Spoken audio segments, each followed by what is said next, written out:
This video will be the introductionary video to a short series that will be dealing with the subject of racism and more specifically whether or not racism is inherited, taught, or both, and it will be dealing with how mutable racism is as well. I will not primarily argue my point using logic and rationality, like most anti-some white nationalists are doing on the internets. Instead, I will primarily be providing you evidence, scientific evidence, from various sources that complements my position on the matter, and so that you can draw your own conclusion from the scientific studies and data. Anti-racists want to claim that anti-racism is the natural default position, while racists want to claim that racism is the natural default position.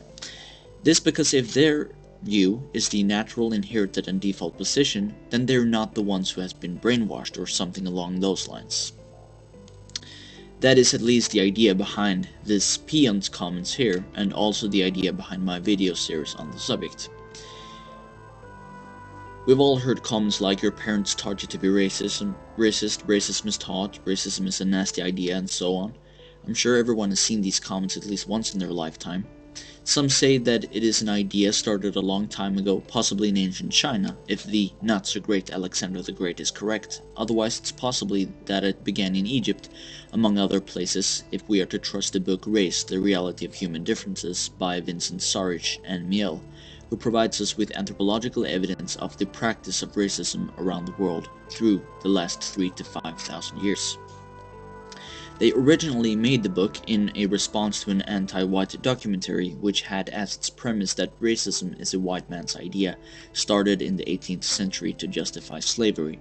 An obviously historically incorrect premise, so let's instead look at whether it is an idea still practiced and taught today by the dying older whites, and unfortunately by some of their less progressive and less aware descendants, or whether it is a natural inherited trait practiced by all species to further divergence and thus evolution.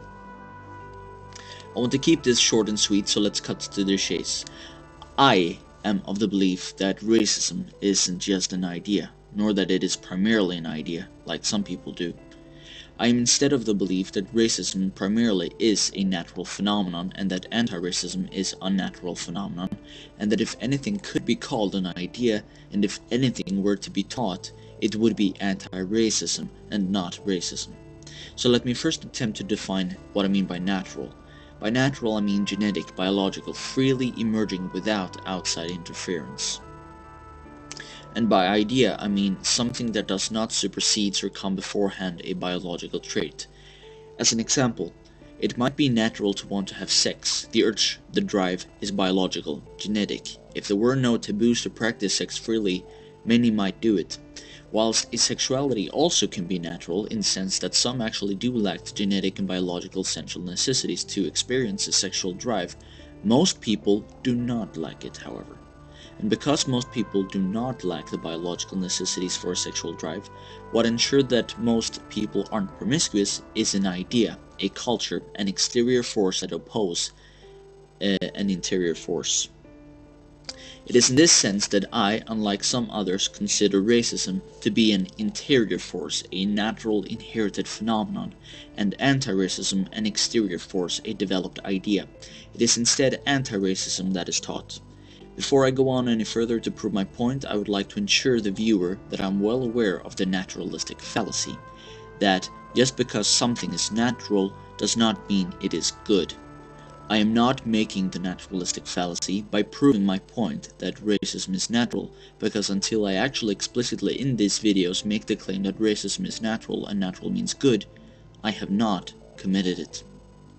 However, and this is as secular to whether my premise is correct or not, I might possibly argue that since racism is natural, what is natural is not always particularly mutable, and since it isn't particularly mutable, it is not practical to base a society and a civilization on false ideas.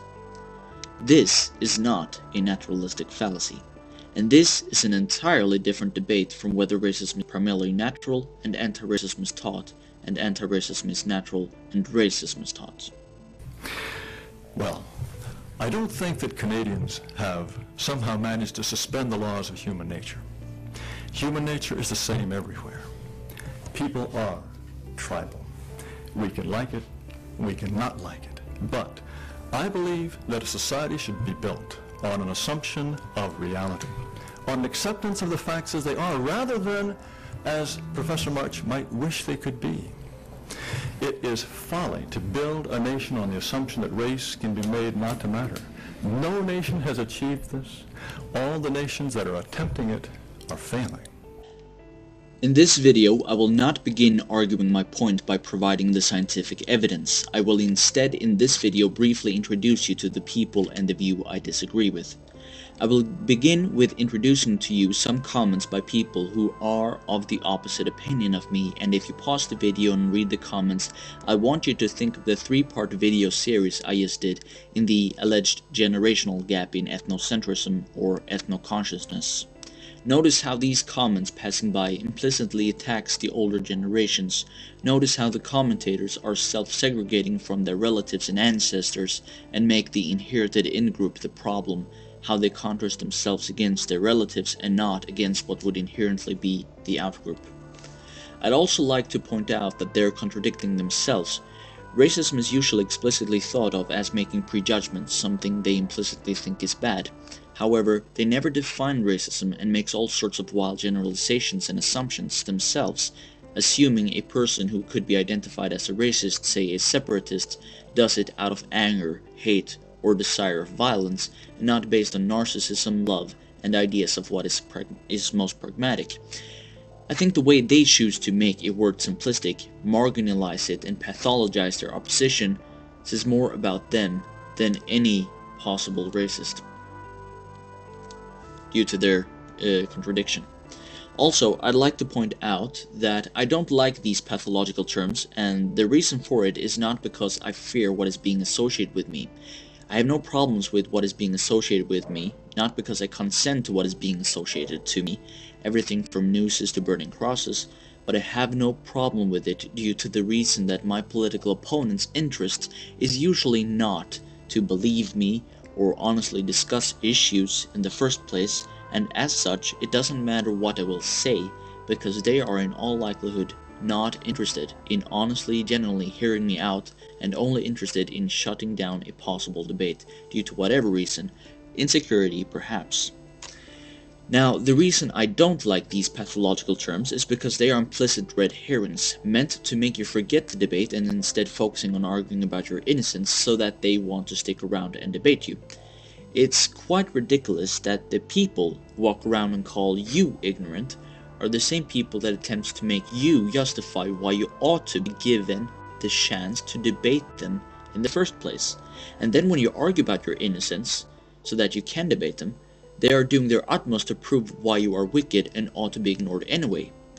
I'm sorry, I cannot respect such persons, and I believe my justification for it is based on the personal characteristics and qualities of my opponent, unlike my political opponent who attacks me for not basing my personal opinions of individuals based on personal characteristics and qualities, when he does this very same thing himself, as he attempts to associate me with others and attempts to ignore hearing me personally out. Now, my reason for making generalization comes from the logical fact that you cannot have a first-hand experience of each and every individual, whilst my political opponent actually has the opportunity to have a first-hand experience with me, if only he would stop with the pathological labels and actually discuss or engage in a debate. Okay, so there are essentially three categories of people when it comes to my opposition in these matters. 1. Those who believe all of us are blank slates, and that there is no biological predisposition to racism or anti-racism, and that we likewise have no other biological predisposition towards behavioral phenomena such as alcoholism, for an example. Those who believe all of us are blank slates, and that this means we're anti-racists, as anti-racism to them is a default position. And 3. Those who believe racism is both genetic and environmental, in that we might have genetic predisposition towards behaviors that leads to racism, but that environment can influence how much these inherited traits will ensure racism actually manifest. They also believe our inclinations are highly mutable, and thus environment plays a larger role. Now, for group 1, I would recommend them to purchase the book The Blank Slate by Steven Pinker. Read it. Love it. And for number 2, I would recommend them to read the book Race, The Reality of Human Differences by Vincent Sarish and Miel. They will provide you anthropological evidence from different areas of the world where racism has been practiced, and it seems to be a default position. But otherwise, stick around for this video series and I will provide you enough scientific evidence to perhaps convert you. We will see. Number 3, however, I kinda agree with, but I disagree with them on mutability. A way in which I'm going to ignore to argue with rationality is that I could potentially make arguments against position 2, telling those of that position that if anti-racism indeed is a default position, then why do we all need hate crime laws, free speech restriction, champions of diversity, diversity courses, classes, books on how to raise your child in a multicultural environment, kindergarten projects, office politics, and so forth? And why are people self-segregating in schools and in the cities despite these courses, classes, festivals, books, as can be observed in the documentary Immigration, the Inconvenient Truth, and in demographic maps over American cities, and in articles in Sweden and France? I would probably point them to this debate between Peter March and Jared Taylor and ask them, when they've seen the whole debate, how, with as much problems with diversity as Jared Taylor had compiled and introduced to us, they honestly can assume anti-racism is the easy default position we all will regress back towards once racism has stopped oppressing our previously shackled minds. Because I frankly don't see it.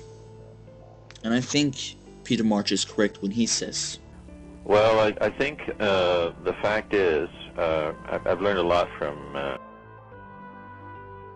the fact is that the kind of data that's running around in the media, and indeed the kind of data you get off a lot of the human rights commissions, etc., speaks very, very strongly in favor of racism. And I now understand why many in my university wanted me to shut up about this, because they suspect, of course, that if you have an open discussion, the racist is going to win. I think number 3 is closer to the truth in that our behavior usually is a combination of both nature and nurture.